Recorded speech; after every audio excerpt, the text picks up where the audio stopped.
यवतमाळ जिल्हा पोलीस अधीक्षक श्री कुमार चिंता साहेब यांच्या सोबत शांतता कमिटी बैठकीसाठी आलेल्या न्यूज मराठी 24/7 चे पत्रकार परिमल चिंचोलकर यांनी पुष्पगुच्छ देत माननीय पोलीस अधीक्षक साहेबांचा सत्कार केलाय। महाराष्ट्रातील 13 जिल्ह्यातील भरती प्रक्रिया तातडीने पूर्ण करावी आणि बोगस प्रमाणपत्रातून होणारी घुसखोरी थांबवण्यासाठी आदिवासी समाजाच्या वतीने उलगुलान विराट मोर्चा काढलाय। तर हिंगोली जिल्ह्यात आदिवासी समाजाच्या वतीने आपल्या विविध मागण्यांसाठी दिनांक 5 सप्टेंबर रोजी उलगुलान विराट मोर्चाचे आयोजन करण्यात आलं होतं। तर यावेळी आपल्या विविध मागण्यांसंदर्भात जिल्हाधिकारी कार्यालयावर छत्रपती शिवाजी महाराज यांच्या पुतळ्याजवळून जिल्हाधिकारी कार्यालयाजवळ हा विराट मोर्चा धडकला। माजी आमदार संतोष तरफे यांच्या मार्गदर्शनाखाली हजारोंच्या संख्येने आदिवासी बांधव एकजुटले आहेत। तर आपल्या विविध मागण्यांसंदर्भात जिल्हाधिकारी कार्यालयावरून धडकलेल्या यावेळी अनेक मान्यवरांनी आदिवासी समाजाच्या समस्या, त्यावर होत असलेले दुर्लक्ष, महिलांवरील अत्याचार, भरती प्रक्रिया तसेच मणिपूर घटना यांसारख्या अनेक विषयांवर मार्गदर्शन करण्यात आले। तर आदिवासी समाजाला न्याय हक्क मिळवून देण्यासाठी या विराट मोर्चाचे आयोजन करण्यात आले होते। तर यावेळी आदिवासी विकास परिषदेचे तसेच काँग्रेसचे प्रदेश सचिव आणि महाराष्ट्र आदिवासी प्रदेश अध्यक्ष सौ नंदिनी तरफे यांनी महिलांवर होत असलेल्या अन्याय अत्याचाराच्या विरोधात हा विराट मोर्चा असून 13 जिल्ह्यातील अनुशेष भरती तात्काळ करावी या मागणीसाठी हा आक्रोश विराट आदिवासी समाजाच्या वतीने मोर्चा काढला। सरकारने बोगस प्रमाणपत्र घुसखोरी थांबवावी तसेच आदिवासी बांधवांसाठी ज्या जागा भरायच्या आहेत त्या भराव्यात, आदिवासी समाजाच्या विकासासाठी झालेला निधी हा कुठेही वापरू नये अशा विविध मागण्यांसाठी हा मोर्चा काढण्यात आला होता।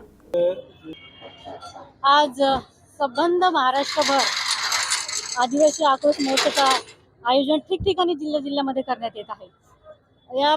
या मोर्चाच्या मागण्या अशा आहेत की ज्या महाराष्ट्रामध्ये 13 जिल्हे आहेत आणि त्या 13 जिल्ह्यामध्ये जे पेसा अंतर्गत 13 जिल्हे येतात त्या 13 जिल्ह्यामध्ये सुद्धा 17 संवर्गातील पदभरती करण्यात यावी।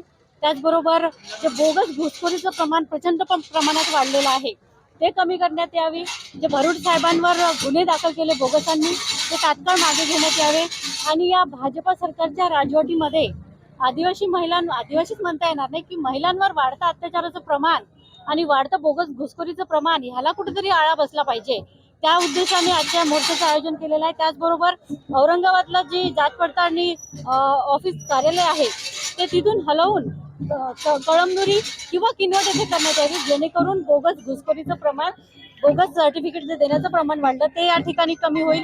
या अनेक मागण्या घेऊन आम्ही आजच्या या मोर्चाचं संतोषजी टारफे साहेबांच्या नेतृत्वामध्ये हिंगोलीमध्ये आयोजन करण्यात आलेलं आहे आणि या मोर्चामध्ये खूप मोठ्या प्रमाणात महिला सहभागी झाल्यात आणि हेच या मोर्चाचं यश म्हणायला हरकत नाही। या ज्या मोर्चाला आता उलगुलान असा मोर्चा नाव दिलेलं आहे, नेमकं या उलगुलानचा अर्थ काय?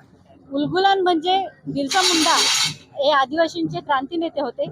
त्या काळामध्ये ब्रिटिशांना पळवून लावण्यासाठी बिरसा मुंडांनी उलगुलान हे संघटन, उलगुलान म्हणजे चोहीकडून जो आदिवासींवर होत असलेल्या अन्यायाविरुद्ध आवाज उठवतो त्याला उलगुलान म्हणतात आणि बिरसा मुंडांनी त्या काळामध्ये उलगुलानच्या नाऱ्याखाली आदिवासीवर होत असलेल्या अन्यायाविरुद्ध आवाज उठवला होता आणि तेव्हापासून उलगुलानच्या नाऱ्याखाली सर्व आदिवासी समाज जागा झाला, एकत्र झाला आणि तेव्हापासून उलगुलानच्या नाऱ्याखाली आदिवासी समाज मोर्चे काढतात। तुमच्या मागण्या मान्य झाल्यास मोठं जनआंदोलन छेडलं जाणार असल्याचं सांगितलेलं आहे, कसं राहणार पुढचं नियोजन?